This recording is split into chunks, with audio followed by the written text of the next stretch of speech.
What's up, Nate? Nate the Great. Nate the Great. What's up, my brother?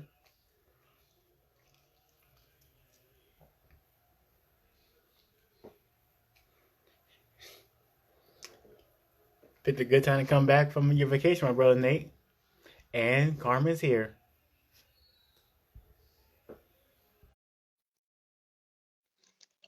I'm great. I'm doing great. Nate the Great. I'm doing great. You know me. I'm always chilling. How about you? I'm glad to hear you doing good. There we go. Hi. Hi, Carmen. How are you doing? Awesome. I'm so glad to hear that.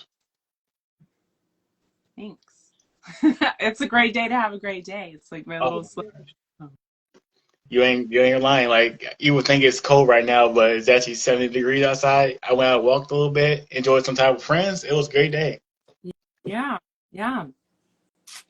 Yeah, I saw you hiking today. How was that? It was awesome. It was awesome. That is the hike I want to do when I want to feel like a badass. So I run up this mountain and then I tend to Hmm. walk down and just let myself enjoy the view, and it feels like balance and a little bit of effort, and then or a lot of effort, and then also taking time to just slow down and enjoy the scenery, and it's so Yes.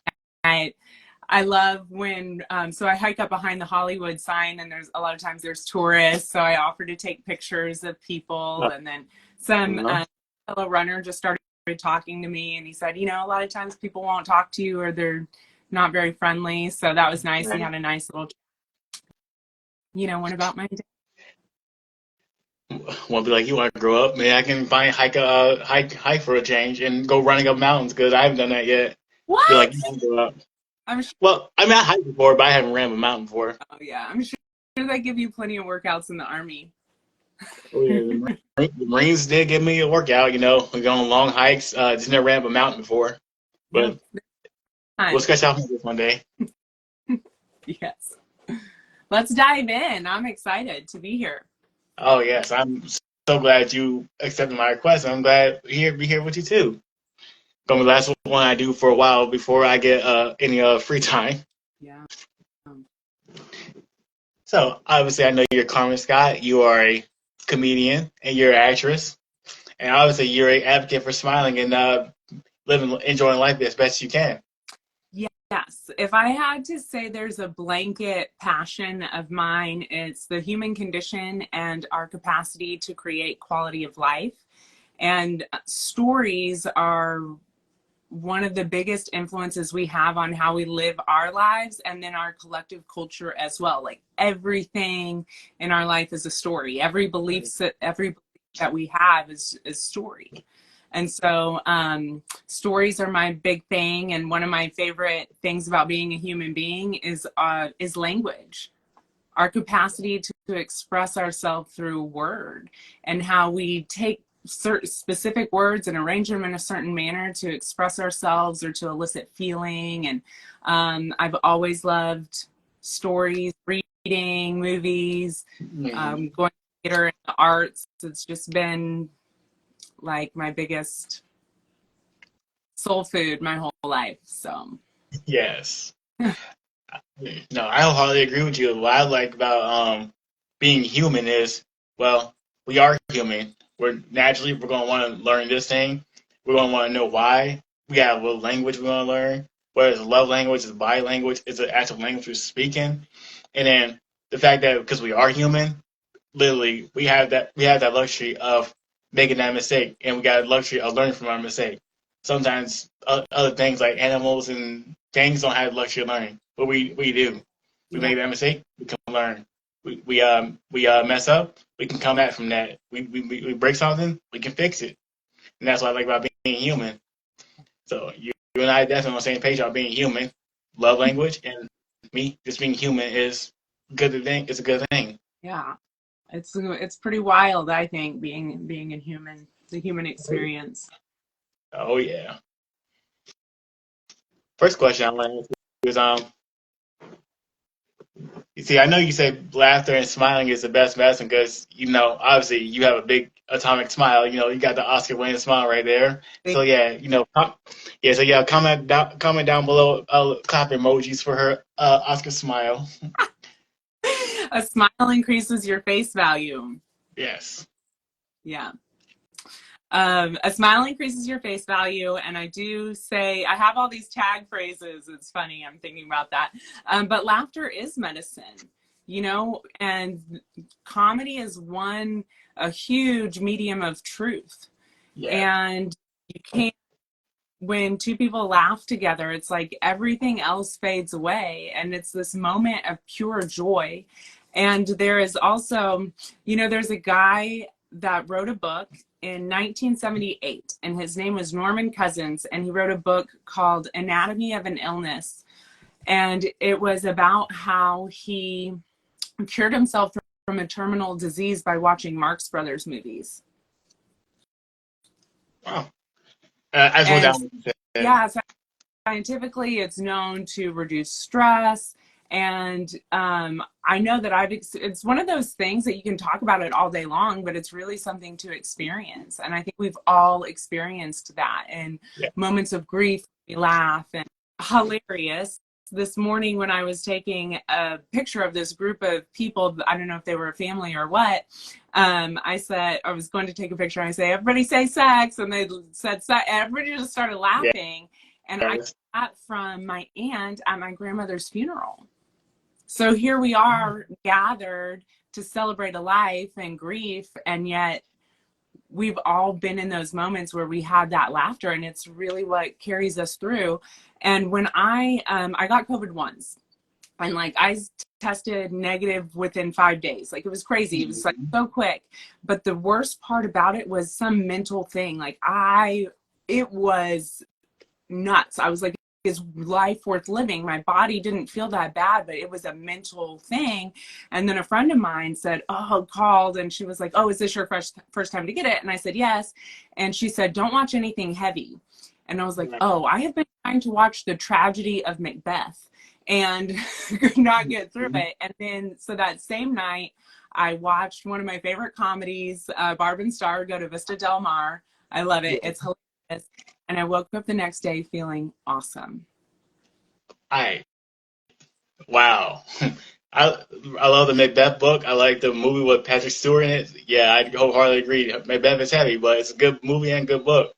And yes. I'm in a place, but in terms of like, to me, it was the power of laughter and lightness for healing. Right. And no, I wholeheartedly agree with you because because I was watching your little comment reel, because I think I told you this yesterday, where you talking about your colonoscopher slash what was it, guru, huh? My colon hydrotherapist / branding coach. Yeah, the one who said encourage you to stand up. Like I was in the middle of drinking Mountain Dew, and I ended up spitting out my drink because when I heard it, I was like, oh my gosh, no.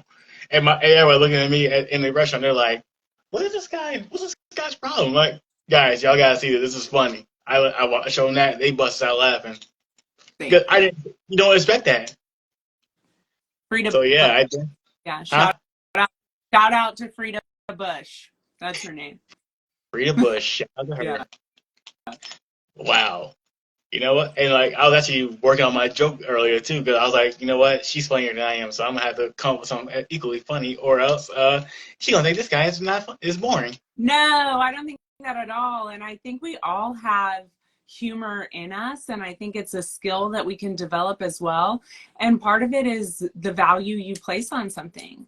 So the more we value humor and lightness, the more space we have to actually tackle some of the stuff. I don't know if you've looked around, but there's a few things that we could work on as a species. Right. Like you said, I'm the king of irony. So like I said, we could work on it if we're willing to fight and do everything we can. We're willing to fight for it, and we're willing to put in the effort. Like saying you want to do is one thing, but not doing no actions to make yourself better is another. Will you share with people what you're talking about? Because this was from our conversation. We had a short conversation yesterday, and I'll just, since I'm talking. So yesterday we talked for a minute, and I asked if you believe that world peace was possible. Oh yes, I remember that question now. Actually, I was thinking about it after we was done talking, and I was thinking about it most of the day. And while my answer still stands yesterday, I said wholeheartedly, I don't long term, I don't think so because unfortunately, because human, we're naturally greedy. We're naturally going to want more, and we're naturally going to try to take more. Unfortunately, because by nature, we're conquerors. We can't ever be comfortable in just one little thing for long. We have to expand. We got to explore. We got to look. And but what I will do is, huh? You was doing it. I'm gonna wait. I'm gonna wait until you're done. I want to respect you and really listen. Yep. And I was gonna say, in all honesty, what I can do is I can share hope with you that we can achieve world peace. Because, like I said, if we're willing to fight for it and work for it, and it's ironic because I'm the king of irony. If we're able to actually fight and work for it, it's very doable. But that's only if somebody's willing to be the first one to say, you know what, I want to talk about peace. Like, let's put it on. Let's just put it on the table. Putting it on the table is the first thing. Then another thing is the person who is being presented the offer to has to be willing to say, all right, I may not want peace right now, but I am open. My ears are open to listen. And so what I can do is I'll share hope with you that we can have world peace one day. Just right now, because of what's going on, I doubt it, but that's only if something goes wrong. I hear you. And at the same time, what I want to speak to is that story where you say, well, this is how we naturally are. I don't believe that. I don't believe that humans are naturally that way. I believe that our nature is joy, and our nature is community, and our nature is collaboration, as opposed to conquering. And I think that we have been living this collective story that we are all kind of unconsciously aware that not all of us, but there is an unconscious awareness of that's a story. To me, that's just a story, and that's a story that we together can rewrite. And every person every sliver of hope, it's like a fairy, how fairies need belief to live. The more we just see it as maybe even a possibility, we move that needle. And so that's just like where the stories come in. You know what? That makes a lot of sense because you said the fairy and then hope and belief that things can actually be for better. I'm not sure if you're familiar with Greek mythology. Are you familiar with Pandora's box? Yes. Mm-hmm. It's very similar to that. Like evil's released into the world, we close to the box. Only things left inside is hope that people can change. And like I said, I'm willing to share hope with you because I can hope people can change. It's like you've seen over the years, people learn. People learn. They make more mistakes. They learn. They actually do something, make better choices. It's all about who's willing to draw a great line and say, now if we can make community with ourselves, like with our own people who we know, then we can share that with other people. Other people may not understand it, they may not like it, they may laugh at it, but at least they're making that effort to learn something about it. And who knows, maybe they might want to join it on us, just like we might want to join it on them. And boom, that's the peace. I love that you asked me to have a conversation because you're a military person, Right. and I could say no. I don't believe in violence, which I do believe in world peace. I'm a nonviolent person, so how can and at the same time respecting you as a human being and respecting as a human being, fundamentally having love and respect, and not while still holding what I believe about uh, war and our government and those choices. And it's complicated, and it's so deeply ingrained, and it is complicated, and I understand that. Mm-hmm. I just think it's super tragic. And when we have seen this for so long, and we have economy that's based on war, and I'm so grateful to have people in my life that are having conversations about how we can start to create a different way of being. Like, what would a peace economy look like? Holding wisdom circles with other women about not just talking about the problem, but having solution oriented, forward thinking conversations about what is possible. There's what has been done, and there's what we're capable of creating, and they're different. Hey, I'm very open minded. I'm not a war hog. Like I'm saying, oh yeah, we need war in this. I'm not a dove where I say, oh, let's have peace tonight. I'm more of a, I'm going to listen to both sides. If one side is making a good point, I'm gonna say, okay, you're making a good point. Another side making a good point, I'm like, okay, you make a good point because I'm a good listener. Like as I point out to you, speaking is something I'm still working on because I'm not really a natural talker, but You're doing, I'm a good listener. yeah. I appreciate that. And me, because though you know the Israel and Hamas situation right now, I got friends who are saying, "Oh, let's no, I support Palestine." I got friends saying I support Israel, and my friend who supports Palestine, she's like, "I'm losing friends left and right. I'm so glad I can talk to you about this because I know you, because I feel like you haven't judged me so far." I said, "No, I'm not going to judge you. You're not talking about extremists. You're not talking about terrorists. You're not talking about a racist. You're just talking about a country, which is a country that you support. And I'm not going to say, oh, you're a bad guy. I'm cutting you off. You know, we're done. No, I'm. If you want to support Palestine, I trust me. I've you don't judge me. I won't judge you. I won't tell you, okay, you're wrong. I won't tell you you're right. I'm just going to let you say, hey, you're a grown woman. You're a grown woman. You're a grown man. Do what you got. Do what you got to do.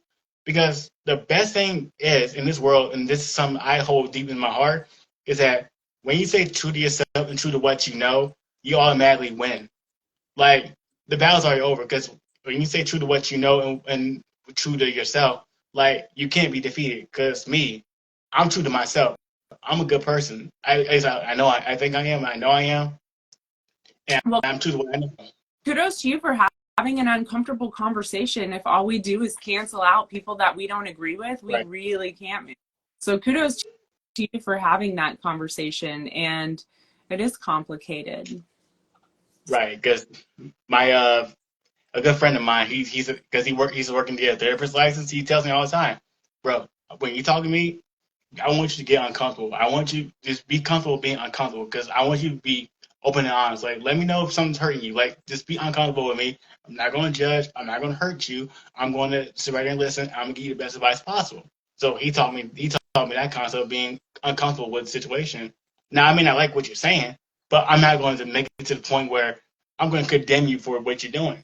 No, I'm just going to stick it in. I'm like, maybe this person's got a point. Maybe this person has a point. But at the end of the day, I'm going to respect you as a human for having your own opinion. I'm not going to respect you if you just don't agree with me because you want to stay on my good side. I respect you more if you try to go against what I'm saying. Like put your own opinions in there, put your feelings into it. I'm not going to judge you. I think it's important to ask questions and to think critically. And again, you mentioned to me that you come from a military family. There's generations of military background, and your family are good people, and and the military experience provided you with something that's very positive. So I can hold space for that and this at the same time while still, holding true to what I believe. And it's an ideal. And I realize I am aware of what a big ideal that is. And I do feel shifting on the planet because we don't really have another way. We've tried this before. So I Like, think there's so many people doing so many amazing things, and that we're moving into a different direction. And it's the sad thing is, one of the sad things is just how many innocent lives are being lost. And um, there's audio going around from people, and yet there are a handful of people that are profiting greatly from this. The audio going around social media of people talking about the profit portfolios of certain companies, how beneficial this whole thing is. And oh, so that's where I really feel there's great injustice to so many people. yes. And and this is what I'm gonna tell you, and I want everyone else who's gonna watch this. If at any moment you want to have an uncomfortable conversation, you're more than welcome to talk to me because I'm not going to judge. Like when you with me, it's judgment free zone. I'm a family person. I'm family oriented. Like families don't always agree with each other. Yeah. When you're talking to me, I treat you like your family. I'm going to listen to you. Now, and everything you say is not going to be. I'm not going to like it, but I'm going to respect it because I respect you as a person. If you respect me and you treat me with the same respect and love and respect that I'm treating you with, trust me, you're not going to find no negative aspects about me. And I'm telling you this. I'm telling everyone else who's watching. And I was thinking about this today, and thank you for not taking it personally, because I want to respect you and respect your choices and respect what the military has done for you in terms of providing you with experience and education and income. Like, it's given you a life, and I want to honor that and hold space with that. So thank you for not taking what I have to say as a personal attack. You're most welcome. And like I said, there's nothing in this. Nothing. There's nothing that can. Nothing surprises me anymore. Like I got people who say things that I never would think about. I got some people say they believe in things that I would say, okay, you're crazy about, or I might scoff at or laugh at. But other than that, I'm like, all right, that's you. You do you. You're a grown man. You're a grown woman. You do you. The other thing I was thinking about too is, as our experience is different because you're a man and I'm a woman. Right. So I don't see a need to fight, but from what I understand, there is something masculine about, you know, with men, about like duking it out with their with their fists. So I Right. just don't get it. And that's not part of my experience. So You say you never got it before, like seeing men duke it out with this.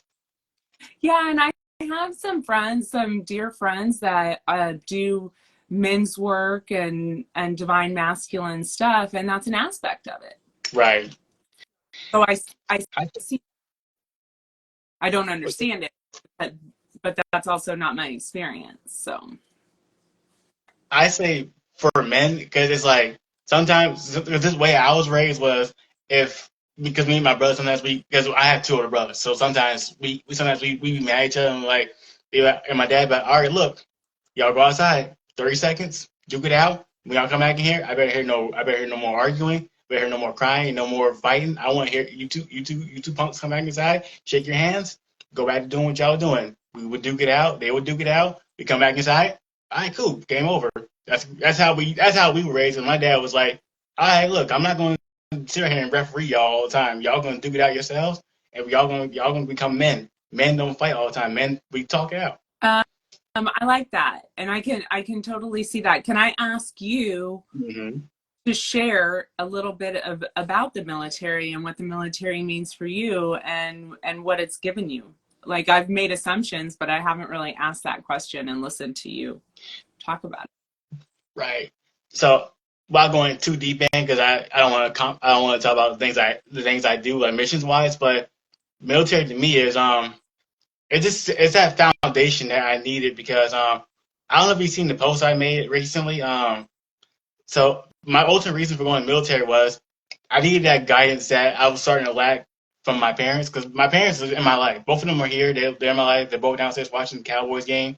Um, but it's just the fact that because I'm getting more older and like more older and more mature and more like I'm branching off trying to figure out life on my own. The military is giving me what I want, which is that guidance to see, okay, hey, this is what life is like. Sometimes it's going to be harsh. Sometimes someone's going to be there we're gonna be on your side, and we're always gonna be on your side, but we're not gonna baby you through it. And then me, because I've chosen because me, I'm a good person. I'm a good person. I'm a nice person. Sometimes a little too nice.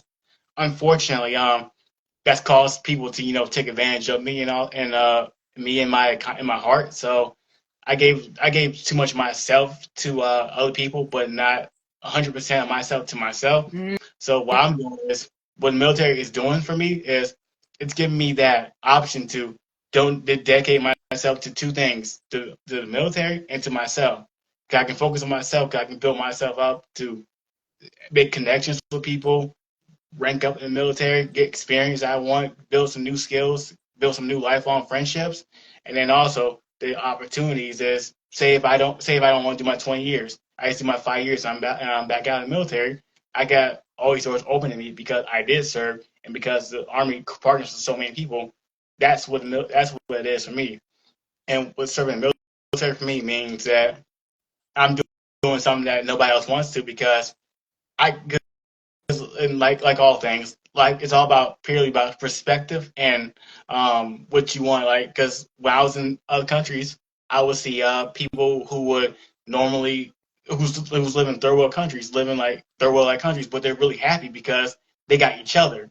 Versus us here, we're in developed nation, but we're not always so happy because yeah, we got material wealth, but we don't have people to share that with.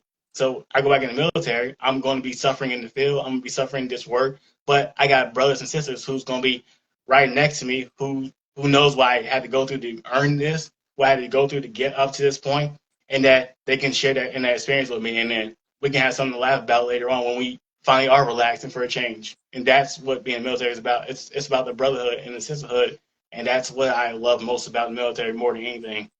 Not the shooting guns, not the money, not the I get to walk around acting like I'm big buff Captain America. No, it's the people I'm working with, those who's been there with me. Yeah, I can totally see that. I can see that. That's what the military means to me. I know some people it's I'm gonna just go in, I'm gonna shoot guns and kill bad guys. No, yeah, some people want to move like that. All for you. You go right ahead. I'm not going to judge. I'm not going to stop you. But me, They want, I go in with a different mindset. I call them just make. Is that fun for you? The topic of fun, is that fun for you? uh, we call them pow pow. No, talking about the military. Is that a fun experience for you? It's fun in the aspect that once you finally understand that this is all just a big game, then it'll be fun. But if you sit right there and you get all uptight about everything, then it won't be so fun. Then you're just gonna hate your life. I learned a long time. Cause I learned from my XO, the executive officers, that because whenever he's in the field, no matter how cold it is, the weather could be bad. He's always got the same. He got the same glamorous smile on his face because he's living. He's choosing to make the best of every experience. Yeah. And because he's choosing the best experience, and the men under him, like me, we want to make the best of it now because this man is going through enough to. This man is going through it too, but he's not going to whine about it because because he knows if I make the best of it, it'll go by a lot faster. If I make the worst of it, I'm gonna feel like I'm out here forever. Yeah. I get that you find a part of yourself and in that challenge and how that helps you to grow and experience your human potential. Are you a David Goggins fan? I never heard David Oh, Goggins. I mean, what movie was he in? oh, yeah. He was an Army Ranger, a Navy SEAL, Hmm. and a Green Beret. He has like he did all three trainings and runs 100 miles, and he just said he had to like get the weakness out of his body. I mean, he's done crazy. He's done. Oh yeah, to be all three of those, Special Forces, Ranger, and Navy SEAL. Yeah, you definitely gotta do some crazy stuff in order to get that point. I really enjoyed his book. He has a book called "You Can't Hurt Me," and it's really good.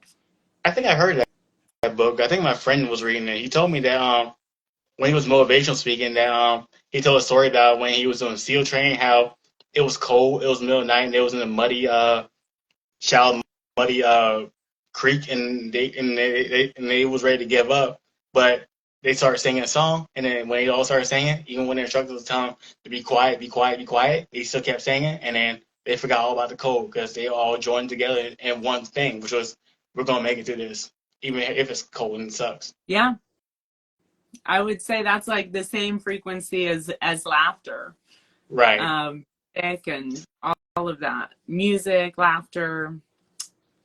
Incredible. Do you have any more questions? Do you have any more questions? Just two more. Okay, fantastic. Julie Perkins is joining us. Hi. Yeah, The land. perfect. She's awesome. Very funny woman right here, Julie Perkins. I'll give her a look. So here's my question. So you're obviously 29 years old. Yes. How do you maintain looking so young for so long? Mental. A lot of it is mental.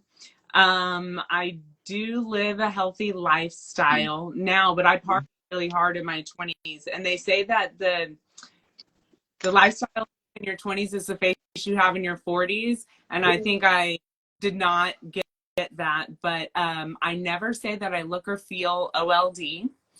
And I look in the mirror and I say, I have no wrinkles. Yeah. So I don't sit and talk about, so that's part of it. And I think a lot of it is living without hate and resentment.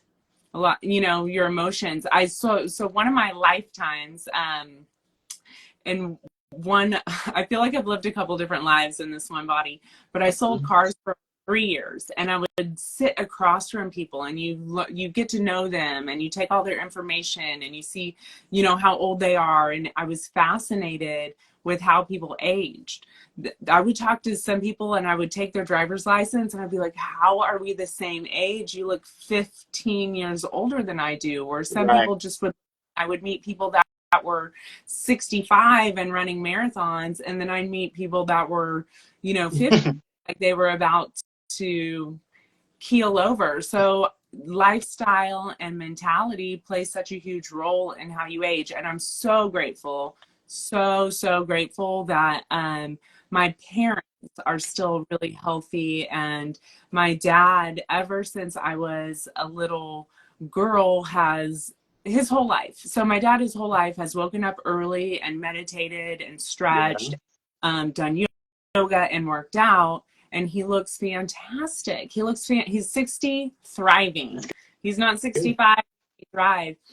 And so part of it is that my whole life I was told that my health is my responsibility, and that That's, 80 to 90% of all disease is preventable or curable with how you live your life. And so that is one of the biggest gifts I've ever been given. And I think that shows an anti-aging, having fun. yeah. Well, I'm pointing out to you right now. You, ma'am, are HOTT hot. Thank you. The sun's jealous of you. Yeah. I'll, Final I'll question is, a very smart and powerful lady, Carmen, speak to us. Yes, she is speaking to me too, bro. Um, Chris. Now, I gotta be funny like I gotta be funny like you. Like, what's your secret? I need help. I want to be funny like you. Um, Say that you're funny. Just let yourself be funny. Play games, be lighthearted. And I think we're all funny. I think that, and we all have the capacity for humor. What's not funny is when it's at somebody else's expense, and being present to life. Are you willing to play a tiny short little game with me? Let's play. Oh, yeah. Yes, thank you so much. So I'm a nerd for improv. If you follow my page, I talk about improv all the time. And so this is my favorite little game. Super simple. Thank you for your willingness. I'm going to make some kind of sound with my mouth and do something with my body. It's called sound and motion, or if I'm with adults, I call it S&M. So I'm going to make some kind of sound with my mouth, do something with my body, and then you're going to repeat it. Okay. And then you're going to be an original sound and motion, and I'll repeat it. Cool? Deal. Okay, great. Yeah, yeah, yeah. Okay. Yeah. That's how we do it. Yeah. Okay, your turn. Golly, I'm not good at this. I haven't. Oh my gosh, I'm suck at games. What can I do? Huh? Don't think about it. Just do something. I got some. La, la, la, la, la, la, la, la. Yes. Okay, give yourself a hand. You sound just like my niece. My niece will love you because you do that better than I do. All we did was make a choice. That was it. And when you didn't think about it, you let something come to you and through you. And that is creativity. And that is Yeah. laughter. And like 15 seconds. And that kind of stuff, why I think play is so powerful. It creates new neural pathways. You're always doing something different. It forces you to actively listen. And you know how it's like, think about it. Yeah, because I always thought I knew what to do because my niece, she's 10 months. Every time when she stares at me and looks at me with her squint, I just make that noise and she just starts laughing. Or she. This is thank you for this opportunity. I'm sorry if I talked over you. We see the value in play for children, how it helps their cerebral cortex and the communication and problem solving and so many different things. And yet, why do we think that we don't benefit from it as adults? Yes, Zaza. I'm sorry, Zaza. Hey.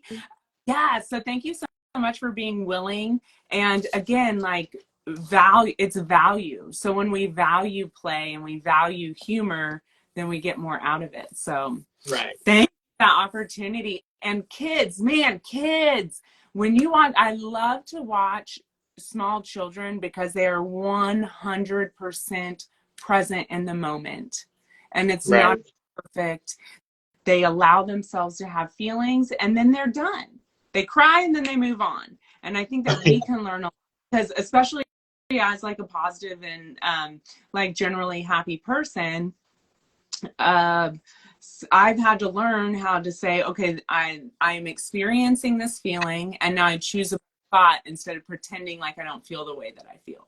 And Right. that has been a powerful practice, and it's all a practice. And the more I stay present to what a beautiful thing it is to be alive and to be on spaceship Earth at this time and place, like, wow. And it does take a certain sense of self-mastery to walk through the world with a sense of playfulness. You know what? So I don't think, I wholeheartedly agree with you. yeah. Thank you so much for this opportunity, and it's been so wonderful to connect with you, and I hope we Yeah. stay.